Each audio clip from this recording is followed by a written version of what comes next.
Welcome, everybody. I want to welcome everybody, including our special guest tonight. And she is not only special, Serena Marie is not only special because she has two first names for her name, Serena Marie, but she is also a registered dietitian and she is also a lifelong runner and mom who helps people fuel like athletes and embrace their running bodies with confidence.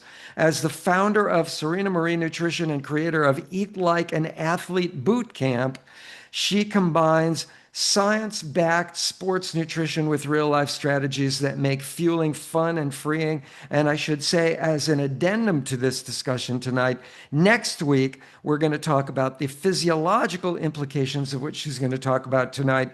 But with that, I'm going to do what I do best, and I'm going to stop talking.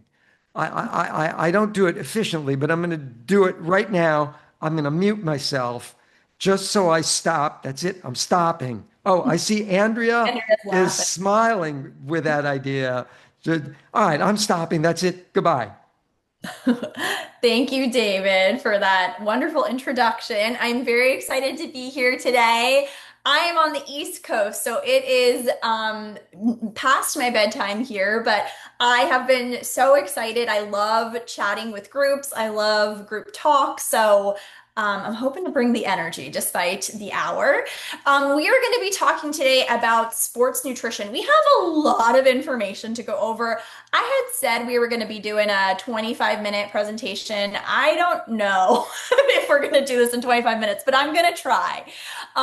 So we will see. I'm going to talk a little bit about my story. I just think setting the story really helps us to take this information and to not just see it as like boring scientific information, but to really see how the consequences of our actions play out in real life. Like David said, I am a lifelong runner. I started running when I'm 13, 37 now.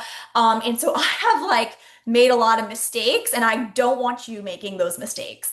We're also going to learn a little bit about daily nutrition, how to set up a breakfast, a lunch, a dinner plate to make sure it has enough energy during these different training cycles, right? Right now, we're at the early stages of marathon training. Our plate is going to look very different right now than how it will look in January or February when you guys are peak weeking and really kind of getting some higher mileage. We're going to talk about pre-workout snacks, post-workout snacks, and hydration. And I will be back October 30th, and we will talk more about intra-run, long-run nutrition, and long-run hydration because that is like, oh, so important. And I want to make sure, again, you guys are doing it correctly. So like David just said, I am a runner. I have been running for a long time. I've run 7 marathons, never the LA marathon. I really enjoy the half marathon. That's more of my fave. And I have helped hundreds of athletes really learn how to stop dieting and to start eating like an athlete. I want to ask you guys, like I said, it's 9:30 here, so I might not hang around for this entire call. I might kind of peace out and go to bed after my part, but I don't want you guys to feel like you can't reach out for help. So make sure you're following me on Instagram at Runner Girl Dietitian. Make sure you send me a DM. Let me know if you learned anything new today. And then also, I'm going to put in our chat box a free race week guide that you can use it's totally free, and it's going to set you up with a carb loading calculator. It's going to give you just some tips and tricks, a nice race week checklist of things to be eating and thinking about the week of the LA Marathon and the day of the LA Marathon. There's a race day checklist there. So wanted to make sure you guys had that as well. Uh, okay, so let me tell you about my story.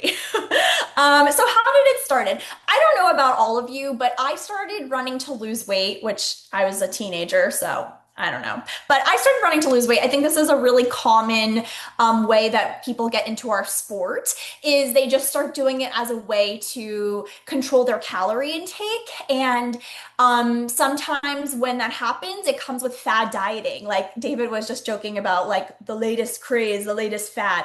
There's calorie counting and there's macro tracking, there's low carbing, there's clean eating, there's keto, there's intermittent fasting, there's carnivore diet. There's billions of diets out there, right? And what we need to make sure is that we are eating like an athlete. We are eating enough food to support our body. Because if you are just eating with the main focus of losing weight, you are not going to be your healthiest self. I know personally when I was trying to focus solely on being my thinnest, skinniest version of me, I was constantly hungry. I was bonking all the time. One time I actually ran into a moving vehicle because I bonked so hard on like a 14-mile run. It was really embarrassing and scary. I found myself having uncontrollable cravings. I was constantly feeling really guilty and stressed about food, and I had a regular period, which suggests that my hormones weren't healthy. And so, really, my wake up call was in 2016. I was walking down the stairs and I just kind of tweaked my foot and I broke my foot. I was 28 years old, and this was really a wake up call because I had to get a DEXA. I went to the doctor. I had bad bone health, and just really this whole like wake up happened for me of realizing all of these years of under eating really was catching up with me in a big way. And like I said, that's what today's talk is about, is how it's really important not only that we're eating healthy food. I want you eating healthy food. I am a dietitian. I went to school and dedicated my whole life to health. But part of eating healthy when you are training for a marathon is eating enough and making sure you're getting enough calories, enough protein, enough carbohydrate, enough nutrient dense foods to support your body. Okay, so I hope you don't feel like I'm yelling at you. I'm just like really excited and passionate about this subject. Okay, so my goal is to help athletes stop focusing so much on having a certain goal weight or fitting into a certain size pants, and instead to focus on how to fuel to have your best race, to have healthy hormones, healthy blood sugar balance, metabolism, and to really realize that sometimes that healthiest body isn't our smallest body, but it's still a body to be proud of. Okay, so like I said, I had to share my story because I really think it gives important context to what we're talking about today. We are going to learn how to not get injured. Okay, we do not want to get injured. We're training for a marathon. We want to make sure that we are taking good care of our hormones, our blood sugar, our body, and we want to boost our performance. So if you are here to learn how to do those things, I want you to put a yes in the chat because I just want to make sure everyone's with me right now while I take a drink of water from my massive water bottle. Okay, I'm seeing yeses. Good. Okay, you are my people. We can proceed. This is what I want to see. I don't want to see people being like, I need to weigh X pounds. No, we need to be healthy. Perfect. Yes, yes, yes, yes. Good job, guys. Awesome. Okay, so we're going to start with the meat and potatoes. We need to make sure we are eating enough at breakfast, lunch, and dinner in order to make sure we are eating enough in general during training, right? If we're skimping out on breakfast, lunch, and dinner Monday through Thursday, and then just come Friday, the night before our long run, we're like, oh, I gotta eat some pasta. You're not setting yourself up for success. We need to make sure we are thinking about our nutrition 7 days a week. And I know it like can feel overwhelming, but hopefully we're going to get some guidelines today. It'll feel less overwhelming. We're going to start with carbs because carbs are really one of our most important game players when it comes to running nutrition. Examples of what carbohydrates are. It's our grains, so like waffles and pancakes and bagels. It's our fruits. Fruits are such a great source of vitamin and nutrient rich carbohydrate that have some fiber. Legumes, I'm like slightly obsessed with legumes. I think lentils and beans are some of the healthiest carbohydrates we can put in our body, and they also provide some protein. And then also things like dried fruit, crackers, those add-ins like honey or syrup, juice, and our really processed foods like those Pop Tarts that you see people eating on Instagram or cereal. All of these things can have a role and a place in our diet when we are marathon training.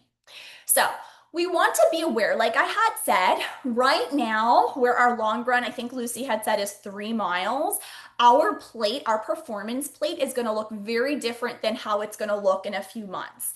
So, what we're going to do is we're going to talk about the different macronutrients, carbs, protein, and fats. And then we're going to look about how to arrange our plate in order to make sure we're getting enough nutrition. When we notice that Coach David is giving us more miles, the end of the week, our weekly mileage is 20, 30, 40. If we notice our workouts are getting more intense, you're doing hill training, hill workouts, you're doing speed workouts, interval workouts, tempo workouts, if you notice that you're doing more elevation work, if it is actually getting very hot there above 60 degrees dew point, these are indications that we need to be aware of increasing our carb intake, okay? So those first two, the miles and the intensity, I expect that to be increasing as these months go on, and so we should be adding more carbohydrate to our daily intake. Now, I did want to give a shout out to fiber. We're not going to do a super deep dive into fiber today just because, like I said, we don't have a lot of time. But fiber is a really important thing to discuss because fiber essentially is a source of carbohydrate that our body is not able to use for energy. So you might be like, wait, what? I thought we needed energy. What's this fiber thing?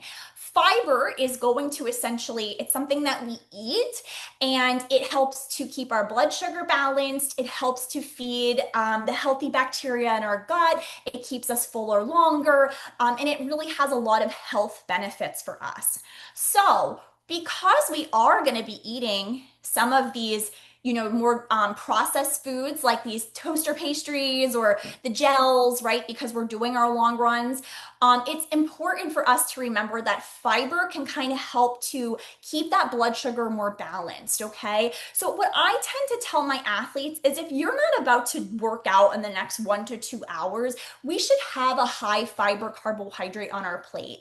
Something like beans, something like quinoa or farro, those are types of grains. Like a bran cereal would be another good option. Berries and fruits are great high fiber sources. And then there's also some high fiber foods that are more fat based, like something like chia seeds or avocado. Okay, so fiber is also important. And really, what we're just thinking about is fiber can make us go to the bathroom, so we don't want to eat it too close to our workout. Okay, so we are going to take all this information and we're going to put it into like a plate that will be a little easier to understand. But David did tell me we have some advanced runners here that like want the juice. So I wanted to make sure I gave you some guidelines in case you're that type of person. So we can see here the recommendations for what carbohydrates look like for you.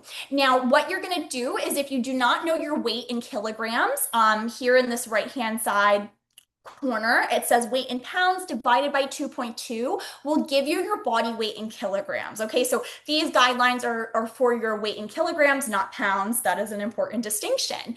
Now, in the beginning of training, right now when mileage is lower, we're kind of aiming for more of this 3 to 5 grams per kilogram. But as training gets more intense and mileage builds, we're going to be kind of closer to either this 3 to 7 or 6 to 10 grams per kilogram. Okay, so what you could do right now is you can take your weight in kilograms and multiply it by 3 to 5, and you can kind of get a range for what your daily carbohydrate consumption should be right now. I do just want to throw it out there. I'm assuming you're not doing anything else besides this program. If you're like, I'm doing this program, but I'm also going to CrossFit and I have a really active job, then you might actually be in one of these different categories. Okay, so we just have to be thinking about our entire life, not just the training program we're following. Okay, next up is protein. I think protein is having a moment, and I love that protein is having a moment. I think protein is such an important macronutrient. I think the USDA guidelines for protein is quite low, especially for those of us who are endurance runners and athletes. We really do need protein to help us build muscle. Okay, there's something fancy schmancy called muscle protein synthesis. Every time you eat around 20 to 40 grams grams of protein, you are stimulating the creation of muscle in your body. Even if you're sitting with your butt on the couch, just simply eating that large amount of protein can help the body start to build muscle. And when we're pairing enough protein with the stimulus of lifting weights and running miles, we get this even more increased response of muscle protein synthesis, of building muscle. Protein is also really important for maintaining our metabolism. So for those of you who are in the older years of your life, if you're a woman going through peri or post-menopause, making sure you're getting enough protein to support building muscle is important because the body gets less and less good at building muscle as we get older. Hooray, hooray, hooray. What are some ideas for protein sources? We have our Optimum nutrition shakes and protein powder, whey protein powder. Beans, legumes, they have carbs, but they also have protein in them. Dairy products like cottage cheese, Greek yogurt, milk, edamame, meats, tofu, seitan, edamame. These are soy milk. These are all great sources of protein. Okay, so generally, I do recommend people kind of aim for this higher end of protein, closer to this 1.8 grams per kilogram. If you're in menopause, I might even push you up to 2 grams per kilogram. So again, we want to make sure we're turning our weight in pounds divided by 2.2. That gives us our weight in kilograms. Generally, I do kind of encourage people to eat more protein as we are running. Running is one of those sports that makes us very hungry. That is just the design of our body, our human body. We burn a bunch of calories running, our body gets hungrier. And so protein is going to help keep us fuller longer. It's going to help us repair and recover from our workouts. And so we really want to make sure we're getting enough protein to kind of help blunt that constant runger. I joke around runger, ha ha ha, that we get during training. And then last but not least is dietary fat. So carbohydrate and protein really are the star game players in sports nutrition. They really are the things that we're using to fuel our workouts, rebuild after our workouts. But dietary fat also has an important place. Dietary fat, things like cheese and coconut, nuts and seeds, egg yolk, peanut butter, avocado, so good for us, olive oil, so good for us. These fat sources are going to help us create hormones. They are going to help us lower inflammation in the body when we're choosing dietary fat sources such as avocado, olive oil, nuts and seeds, which are very anti-inflammatory sources of fat. And so it is important that we're getting about 20 to 35% of our calories coming from fat. So generally what we're doing is if I'm working with an athlete, I will calculate their energy needs. I'll use an equation like Mifflin St. George or Cunningham, and then we'll kind of use those guidelines we just talked about in terms of the carb and the protein, and then we'll take the remainder and we'll kind of designate that for fat. And that fat amount should be landing in that like 20 to 35% of calories. So there you go. Now you have the recipe to success. Um, okay, so we just talked a lot about numbers and math. And for some of you, you are loving that. That is right up your alley. You're going to download, a macro or calorie tracking app, and you're going to go to town. And that is awesome. For some of you, you're like, I want to just eat food. This is overwhelming. I hate math. And that's okay too. We're going to talk about the performance plates. Performance plates, they are a validated tool. They are endorsed by the International Journal of Sports Nutrition and Exercise Metabolism. And they're a way for us to kind of take all that math and to zoom out and to think about it more in a plate focused approach. I also want to say that I think a combination of the two, where maybe when I work with athletes and eat like an athlete boot camp, we kind of like look at the equations, we kind of do a little bit of tracking, and then we kind of just like try to shift it to using this plate method so we're not constantly doing math all day. So right now for the level of training we're at, early days marathon training, we're probably more in this easy plate category. And we'll see here, fruits and vegetables have their totally own place on the plate, okay? Vegetables technically are a carbohydrate. However, they are quite low in calories. They are very rich in vitamins and minerals. And so what we're kind of thinking about is right now, early days of training, when our energy needs are not super high, this is a great time to fill up on those nutrient dense vegetables and to make half of our plate vegetables, okay? So doing things like kale and kale salads and doing arugula salads and making yourself asparagus, cherry tomatoes, peppers and onions, like all of these ways to kind of fill up half of that plate with a vegetable and fruits is just a great way to kind of be filling in those nutrient gaps before we kind of get into that like harder season where we need to maybe have more of that plate have calorie rich foods in it. Then what we're going to do is we're going to take a quarter of our plate and we are going to put protein on that. We said that we're aiming for about 20 to 40 grams of protein at meals. If you are a meat eater, your life's a little bit easier because we can just simply know if I take my palm and I look at my thickness of my palm, I am going to get about 30 grams of protein when I eat a piece of meat or fish that is that dimension. For my plant-based athletes, we are kind of using a fist and a half. If you could take your fist and like look at a fist and a half. That is generally the portion size of beans that you would need to eat in order to get kind of 20-ish grams of protein. Things like lentils and edamame, we can kind of stick to more so of like a fist, like 1 cup to get about 20-ish grams of protein. So when you're a plant-based athlete, you just have to be a little bit more aware of like, where is my protein coming from? And am I hitting that target of, 20, 30, 40 grams of protein? And then grains, the other quarter of our plate is now going to be some kind of significant carbohydrate source. We could do potato, we could do quinoa, we could do farro, we can maybe add some beans there so that we're getting that high fiber punch. This is how we can kind of accidentally hit those targets of 3 to 5 grams per kilogram carbohydrate without necessarily having to go nuts doing math all day.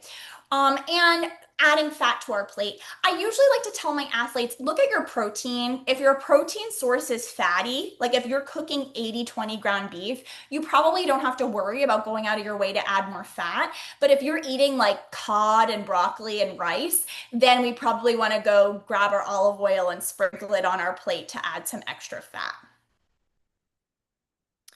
Moderate training. So this is as we kind of start to increase our mileage. Maybe we're doing 20, 30-ish miles a week. And what we see here is you'll notice that fruits and vegetable portion of the plate has gotten smaller. And I think that always kind of worries people. Like, oh my God, like I'm doing such hard exercise. Don't I need to make sure I'm getting lots of nutrient-rich food? And we can remember things like beans and grains, they can also offer that plant matter, but with more calories. Same with fruit. I really like kind of transitioning our color towards the fruit end of the spectrum when our mileage starts to get higher because fruit also offers lots of fruit, vitamins and minerals and fiber without being super low in calories like spinach or eggplant. And we see here that we are going to keep a quarter of our plate with that protein source, and we're going to increase the carbohydrate source as well. You can take a screenshot of this if it's helpful. And of course, we're going to make sure that we have some kind of fat on our plate as well. We might even want like a little side portion of fruit. As we get into hard training, as we get towards peak week, we're noticing how that vegetable portion is about a quarter of our plate. Our grain or carbohydrate portion is larger. And again, if we are not having a workout in the next 1 to 2 hours, these grain portions, these carbohydrates can still have fiber-rich foods in them, plant matter in them. So we are still getting that fiber. We're keeping that lean protein at about a quarter of our plate, and we're making sure there's fat present if we're eating a lower fat portion. For those of you who are maybe doing 2-a-days or really intense mileage where you are trying to aim for like that 10 grams per kilogram, you might need a side carb. You might need a glass of juice. You might need like a side of bread in order to really meet those carbohydrate demands. So we just want to be aware of like, what do you need? What does your carbohydrate need look like? We also want to kind of pay attention to like a rest day versus a hard workout day. If you're doing a long run, your plate might look more like this hard training day, and then the other days of the week, it might be more of this moderate training plate. We don't want to say it's a rest day. I'm going to go down to easy training plate. We do want to kind of zoom out and we want to look at overall what does my training look like? So if you remember back to the carbohydrate slide, like those hard plate recommendations, it's like 7 to 10 grams per kilogram. If we're eating an easy training plate, we're not going to be hitting that 7, right? That lower end. So we do want to make sure that even on our rest days, we're eating enough carbohydrate. Which then brings me to fluid. We're eating all this food, we're eating all this fiber, I'm shoving protein down your throat. And if you don't want to be constipated, if you don't want to feel bloated, you better be hitting your water. Okay. I literally walk around with this 64-ounce water bottle all day long. I think everyone in Philadelphia knows the crazy lady with the massive water bottle. And I gladly accept my role. So I want to make sure everyone here is also a crazy person carrying around a large water bottle with them everywhere that they go. So put a knee in the chat if you also are dedicated to your emotional support water bottle and you carry it with you. I want to see a lot of knees.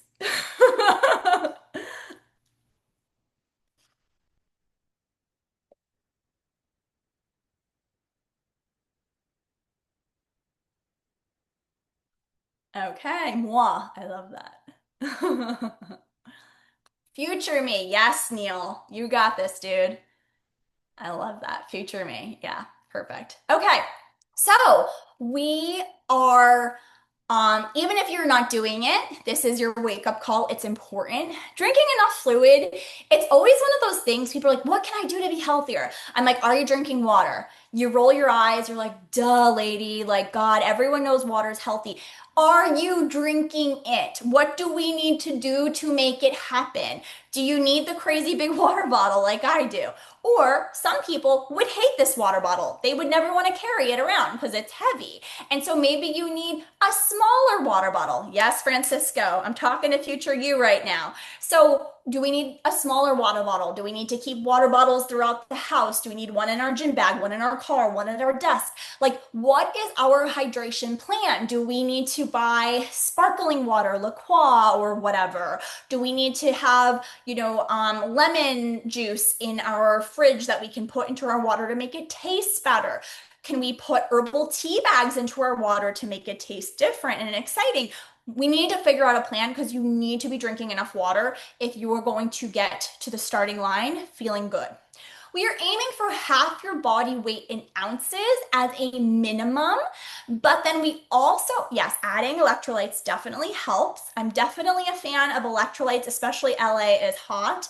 I personally really think that having an electrolyte beverage on the daily, choosing one that's maybe lower in sugar, if you're not working out, if you're just sitting at your desk, and then while you're working out, we'll talk about it in our next session, but having that sugar containing sports beverage can be helpful for hydration purposes. But we are aiming for half our body weight in ounces as a minimum, and then we want to replace what we lose when we sweat during our exercise. We're supposed to be replacing about 1.5 times what we lose in sweat. We're going to talk about intra-run hydration next time I see you. But my point being is right now, Francisco, Neil, whoever else is not doing it right now, that's okay. That's totally okay. That's why we're meeting right now.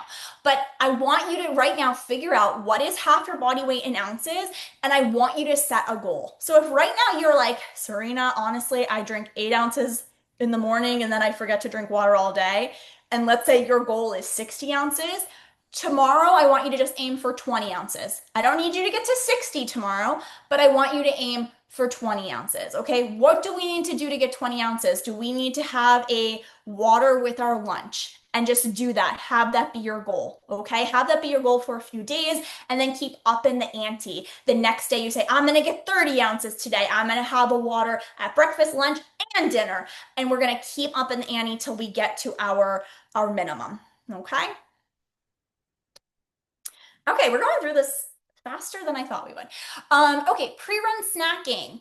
Pre-run snacking can be a little bit annoying and hard to explain because depending on how much time you have to digest will kind of change the recommendation. A nice rule of thumb that I think is easy to remember is if you have 30 minutes before your run, aim for 30 grams of carbohydrate. When we are about to run, we do not want fiber. We already talked about this, right? And if you really only have 30 minutes to digest, that's not a whole lot of time. We generally don't want a lot of protein or fat either, okay?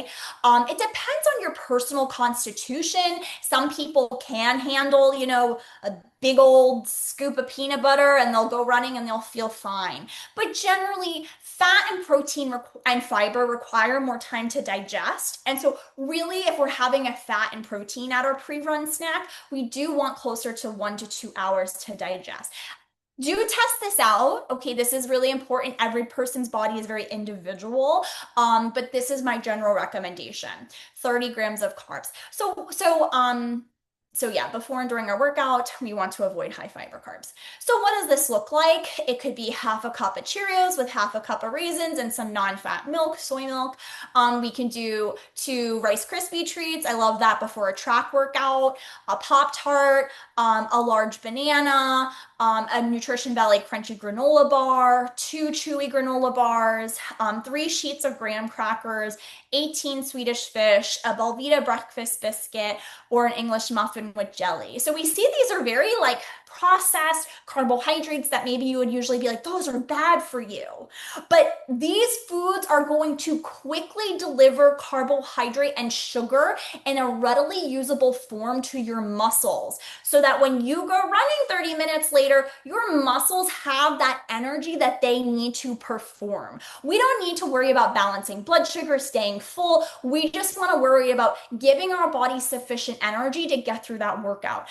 I know this can be like a really hard pill to swallow because we might be health conscious, and you seeing a dietitian recommend a Pop Tart might be like blowing your brain right now. But what I always like to remember and tell my athletes, I am speaking to you as if you were an athlete. I am assuming we are going to be running and training for years to come, right? Knock on wood.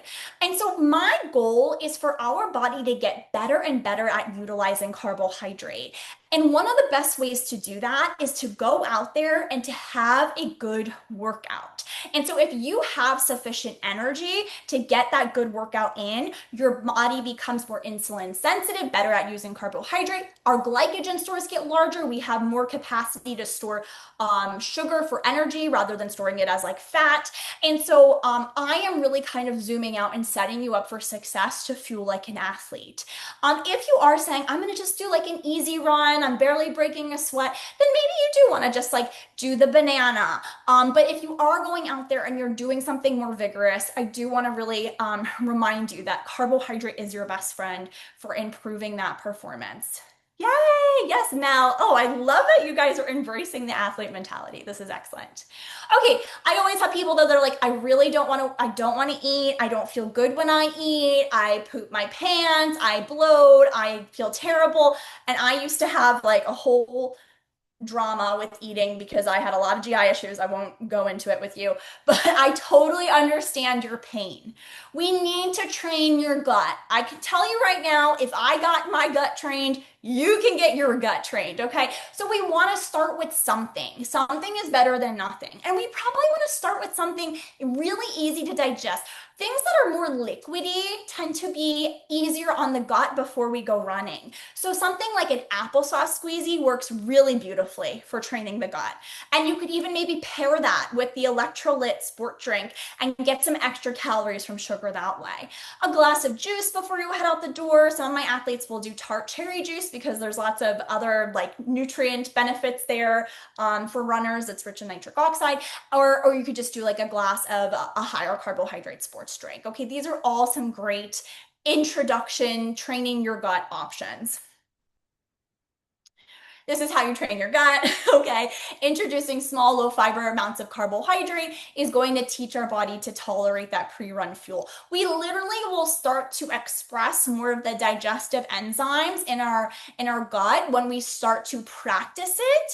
It's not necessarily something that naturally is happening because let's be honest, our body's like, you're running, you must be running from a predator. And we're like, no, we're running for fun. And your body is just a little confused. So your body thinks you're running from a predator. It's not getting ready to like sit down, eat, rest, and digest. It's getting ready to flee for your life. And so we just have to teach our body, no, we do this weird thing. Um, we do this weird thing where we go running for fun and we need to learn how to fuel. Are we training the gut to eat quick sugar? Will it not do that otherwise? Um, Kim, can you unmute? I don't think I understand your question. Like if our system can tolerate the more high fibrous foods like a piece of wheat toast with peanut butter, do we need to switch to having these more high sugar, lower fiber foods in order to train for the marathon? Like, will our system not be able to do the gels later if we're not training it now with like a Pop Tart? Oh, no. So that's a really good question.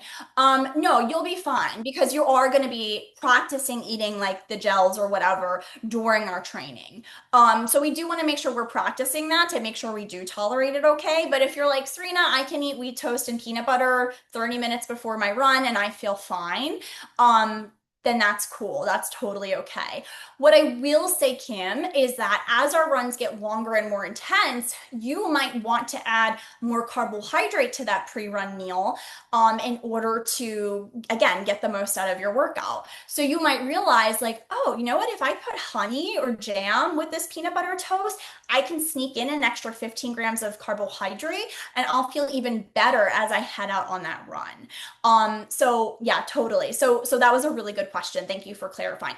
Everyone's digestive system is so different. Some people like can eat the toast and the peanut butter and feel fine.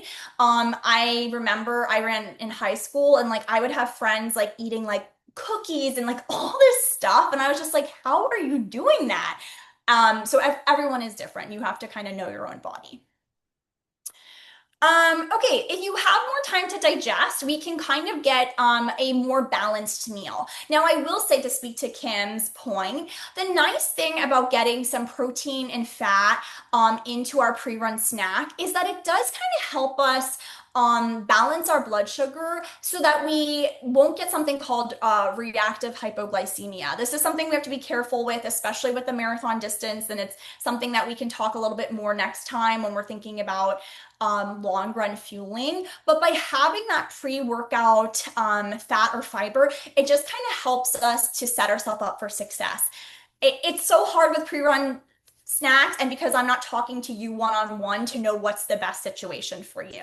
But generally, if you have more time to digest, having something with a little bit of fat or fiber, I would say about 10-ish grams, can be really helpful to keep you full so that when you get out the door an hour and a half later, you still have that carbohydrate in your bloodstream. And then also, like I said, to help you kind of support that fullness factor.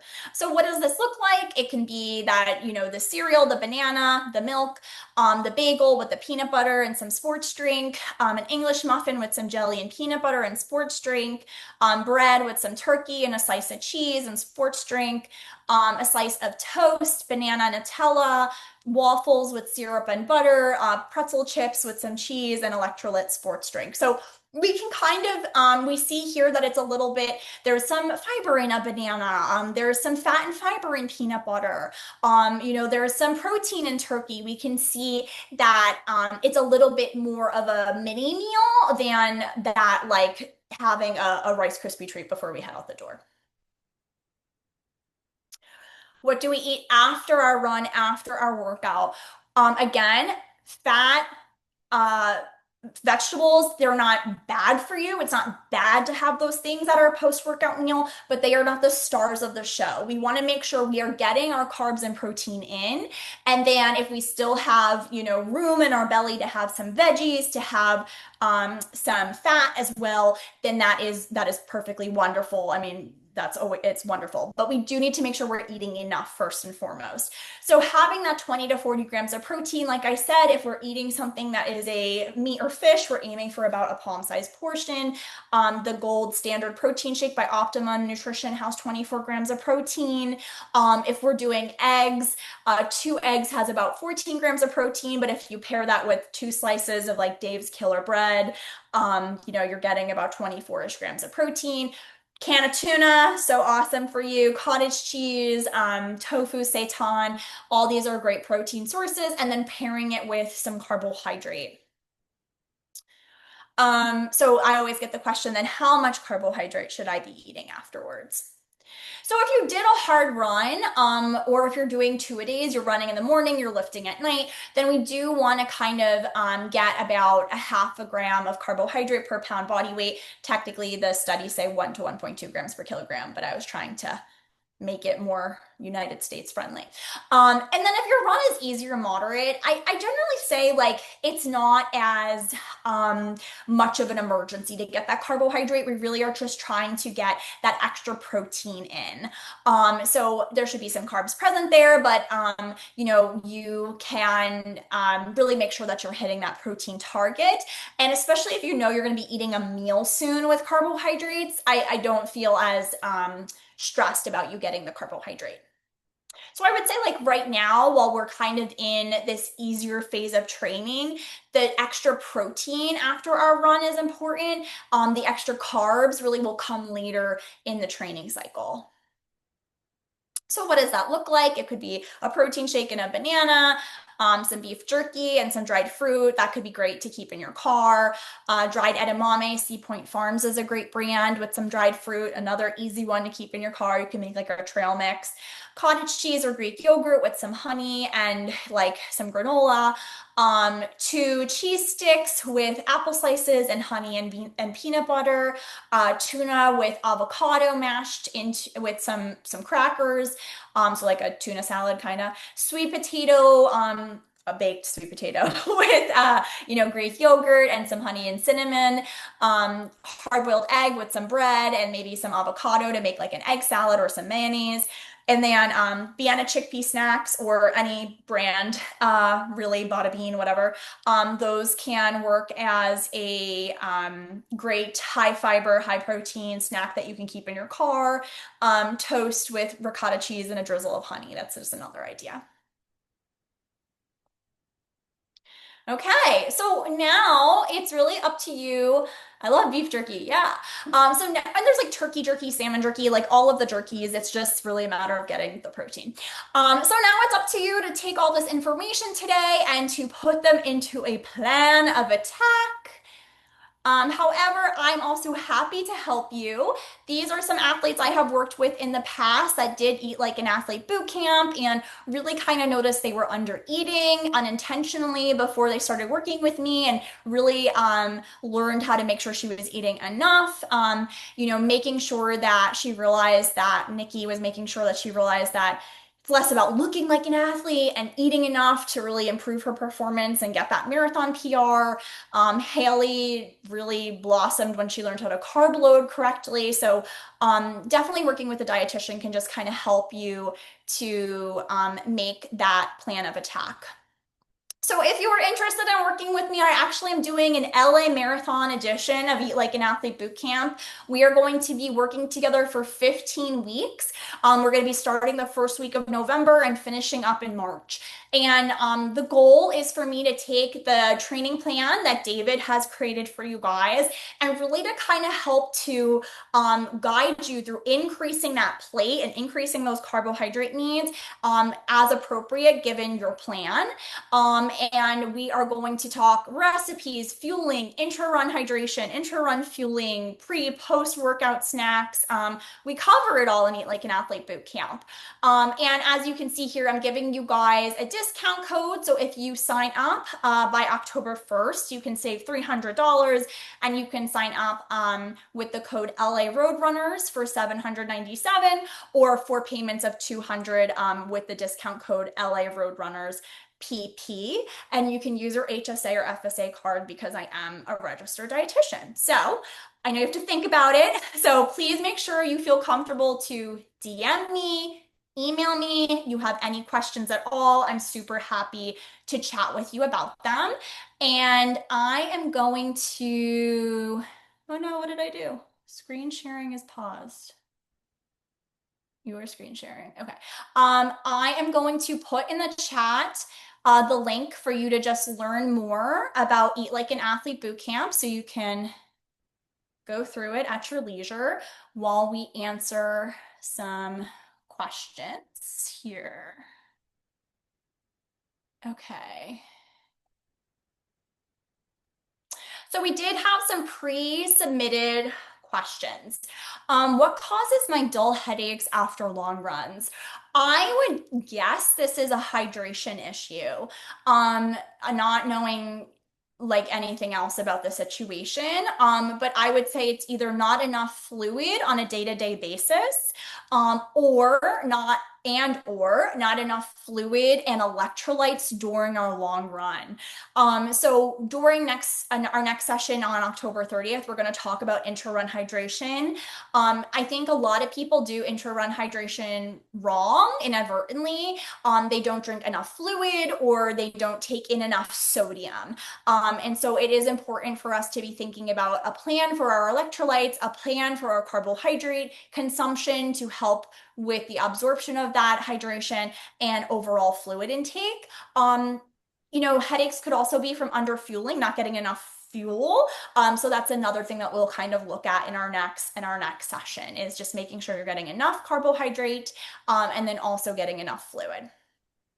Is it okay to eat fats pre-run like cream cheese or peanut butter? It totally is okay. It depends on your tolerance. I would say I think having a lot of cream cheese or peanut butter probably won't sit well, but like I said, everyone's body is different, and we just want to make sure it's not at the expense of carbohydrate. Like if I'm eating so much peanut butter that I'm too full to have the bagel or the food that has the carbohydrate in it, then that's not a good plan of attack. So we do just want to make sure that we're not eating so much fat that we can't get enough carbohydrate pre-run. And then what are your favorite post-run snacks that I can keep in my car for the drive home? I think Fairlife protein shakes are pretty good, although they might be a little warm in the car, which maybe is not ideal. Owen O or Premium Nutrition also is a great protein shake that you can keep in your car, and you can grab that. That would be yummy. We could also do edamame, dried edamame, or beef jerky with some dried fruit. That's also a good idea. We could also do something like a protein bar. So looking for a protein bar that has some carbohydrate and some protein in it. Optimum Nutrition has some protein bars. So I'm just kind of thinking about something that we can pair with a carbohydrate. Maybe you grab a banana on the way out the door. So those are just some ideas for post-run snacks that we can keep in the car. But yeah, also remember that you can always go home and you can get your fuel in. Generally, I'd say we have like a 30-minute to 2-hour window to refuel. So sometimes it's just better to eat at home. Okay, guys, are there any other questions that I can answer for you?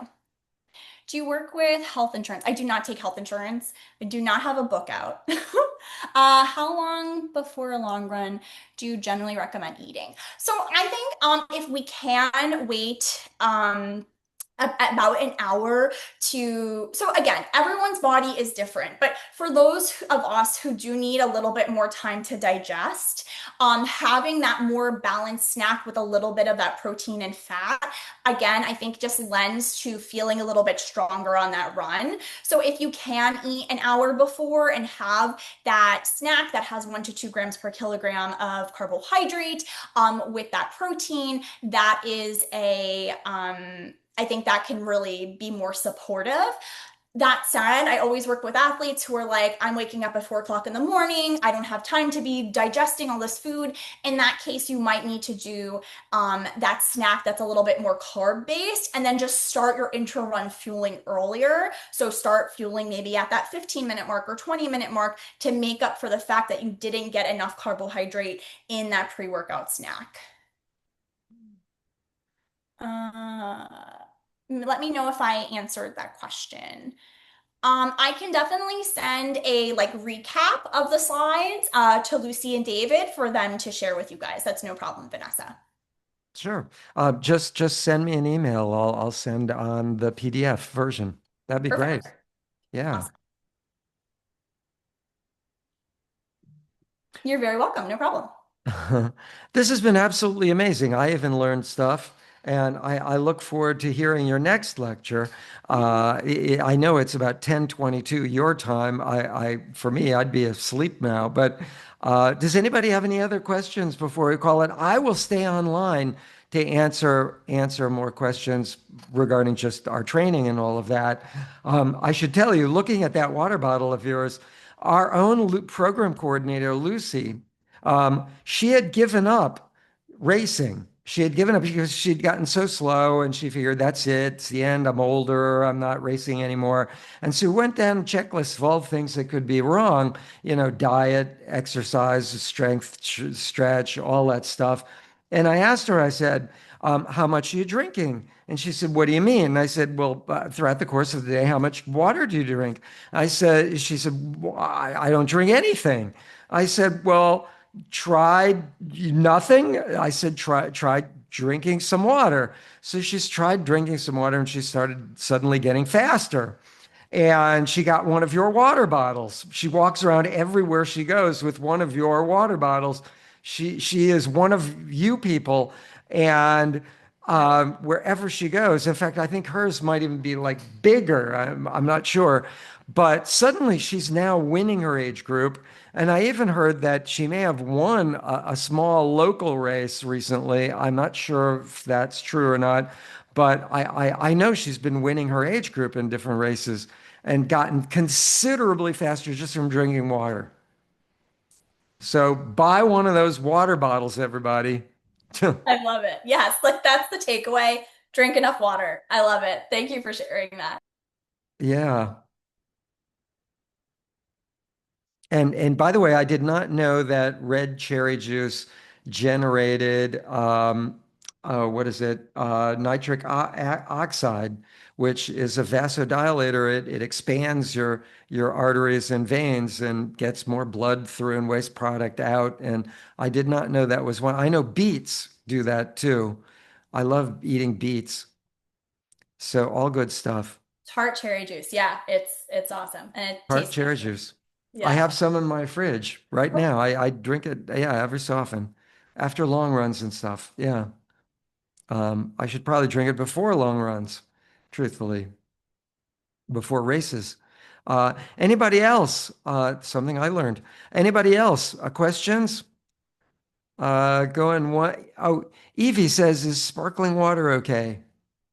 Absolutely. Sparkling water is hydration. So really, when we're thinking about like liquids that dehydrate, it's when we start to kind of really get too much caffeine. So if we're drinking like 400 plus milligrams of caffeine from our coffee or our tea, that's when it starts to be more of a diuretic or a thing that's dehydrating you. But otherwise, these liquids, they are hydrators. So sparkling water totally counts. Am I wasting my money on pre and post workout supplements? Um, I am not a big fan of a pre-workout like stimulant. I don't know if I would say you're wasting your money. Like I think they can do some of what they promise they're gonna do. But my issue with them is that they're a stimulant and they usually are like providing a lot of that caffeine, which can dehydrate you, like we were just saying. But then also when we are having this like very significant stimulant, it messes with our appetite. So it makes it maybe a little harder for you to get enough calories in because your appetite is suppressed from that nervous system getting so stimulated from that pre-workout. So There's all different types of pre-workouts. I know some don't have stimulants, so but that would just be something I would like pay attention to. Another thing is like if you're not feeling it that day and you're taking a pre-workout to like force yourself out the door, maybe you're not listening to your body, and like maybe it would be better to like talk to Coach David and be like, hey, I haven't been feeling it, like what's the deal, rather than just like forcing yourself to chug a pre-workout and like go out the door and do the workout. So that's my take on pre-workout. Post-workout supplements, I am a big fan of creatine. I'm a big fan of protein, like Optimum Nutrition. I think getting enough protein and using a protein powder to get that nutrition. You asked me protein supplement food to put in my car, like keeping some protein powder in your car, mixing it with water, just getting that in while you're driving home, like that can be a tool that's super useful. So something like Optimum Nutrition would be awesome there. So I don't think you're wasting your money. But yeah, I also like to kind of go food first when possible. Yeah, big fan of creatine. Hmm. Good. Yeah, Christina says creatine is great for muscle recovery, which you're agreeing with. Got it. I always thought creatine phosphate was something that bodybuilders used for just like a spike of energy because it's sort of short-lived. We don't only have about 7 seconds of creatine at any given time, but I didn't know it was good for muscle recovery. So creatine, I think, is also having like a moment in that it's helpful for endurance runners, and that one, if you're a plant-based athlete, is especially helpful because our body will like make endogenous creatine, but you can make like from our diet, but you'll make less of it if you're a plant-based diet. Hmm. Plant-based athlete. Sorry, it is 10:30 over here. Yeah. So my plant-based athletes, it's like uber helpful, I would say, but even if you're not, creatine can actually help upregulate antioxidant processes in the body. And as runners, we are creating a lot of oxidative stress, so it can be helpful in that way. It also can help us improve like our glycogen capacity to like hold on to more stored carbohydrate. And then it can also help with recovery. So even it definitely like comes from the bodybuilder world, but 5 milligrams a day of creatine monohydrate can be definitely a supplement I recommend for most endurance athletes. Obviously, check with your doctor. If you have kidney disease, don't take it. But for the most part, I would say it's something I green light. Great. Any other questions for anyone? And then I can stay on. We'll stop the recording and I can stay on and answer questions. But anybody else? And just as a reminder, we will have this as a recorded playback on our YouTube channel, and the link to that will be also on our Facebook site, and I believe our newsletter that's coming up that Lucy always creates each week. So anybody else going once, going twice, going 3 times? I see a couple thank yous from Evie and David. Thanks, you guys. Ira, thank you. And with that, Serena, shall I let you get to Yeah, sleep? that would be You probably have to get up tomorrow sometime, and I see I a lot of thank yous and appreciations coming up. But of course. anyway, I will stay online. I'm going to turn the recording off, and I'll ask you. I have an interesting story to tell you, but that next one, I will hit you with that. Um, and with that, everybody. Good night to Serena. I'm turning this thing off. We got Okay. almost about Bye, guys. 50 people online earlier. And so good night to Serena. Thank you very, Bye. very much. Thank That was you. really informative. Thank you. Appreciate it. Bye. Great. Great. Good night, everyone watching this recording. Good night, everyone else. You feel free to stay on.